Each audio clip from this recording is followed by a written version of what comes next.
In a new study by the University of Michigan, researchers found that the more time spent on Facebook, the more feelings of happiness decrease and feelings of depression increase. This is a really interesting study, and there's also another Swedish study from not too long ago where researchers at the University of Gothenburg studied 1,011 people and concluded that, quote, Facebook usage had a significant negative relationship with self-esteem. In other words, the results indicated that users who spend more time on Facebook have lower self-esteem. So the interesting question is why? Why is that the case, and how did it get like this? And the answer is simple. Envy. So the example they give, let's say someone perpetually single is always on Facebook, and what do they see?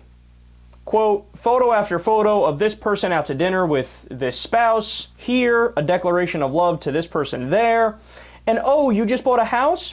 Well, it's practically law to post photos of every room on Facebook and let the undeclared rivalry between new homeowners begin. And that's what Facebook is used for. They continue, subtle, somewhat evil means of communication and competition. Sure, it may appear as if you're simply sharing a benign picture of a kitchen with all your friends, but let's call a spade a spade. The kitchen photo was posted with a specific target or two in mind, the so-called friends who also just purchased a home, who you know are monitoring Facebook like an NSA analyst tracks Al-Qaeda chatter. The same goes for any divorcee or suddenly single guy or gal. When posting a check-in to a restaurant with Jane or John, it isn't done because you're happy to be grabbing an agreeable meal. It's simply to illustrate you're not alone anymore. See, I can move on. I am attractive to someone else. I really am. The target is the X and the X only. How's that for keeping it real? Now, I do not have a personal Facebook. I have one for Secular Talk Radio and the Kyle Kulinski Show. So I am not constantly on Facebook surfing. It's incapable. You're incapable on a business page of actually having friends. You could just have likes. But I did have a Facebook at one time. It was a very long time ago when I was in high school, and I had it briefly, and then I immediately deleted it. And the reason why I deleted it is because I was addicted. I would find myself sitting there, and 3 hours later, 4 hours later, I would still be on Facebook, perusing around and, you know, posting on people's walls. And you do find yourself playing ridiculous psychological games with people who aren't even necessarily engaged in psychological games with you back.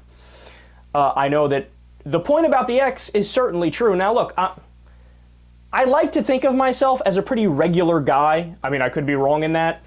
But I know I'm a human being. I have emotions. I have feelings. And sometimes, especially if you're a high school student, if you have a crush on somebody in particular, oh my God, she's in a picture and it's with him. Well, is that guy better looking than me? I don't know. Is he better? Does he have a better personality than me? This is unfair. This is not right. Anyway, I need to find a way to strike back. I need to find a way to get attention. I need to find a way to do this. Poke. And look, again, at the end of the day, you sit there and you realize you're in a vortex of 4.5 hours of wasting your life on a machine that's... Look, not everything that's addictive is necessarily bad. You guys know I believe that, right? But if it's something that you're addicted to and you admit you don't like it and you know it's dragging you down, and it actually has now been proven that people who do it are more depressed, why would you keep doing it?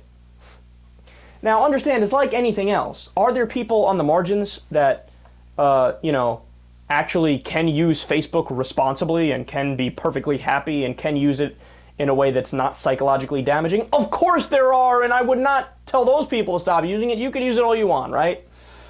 But just a heads up to people who, I don't know, might have been similar to me in their usage of Facebook. We're on to you, dude. We know how it makes you feel, and it's probably a good idea to step away from it.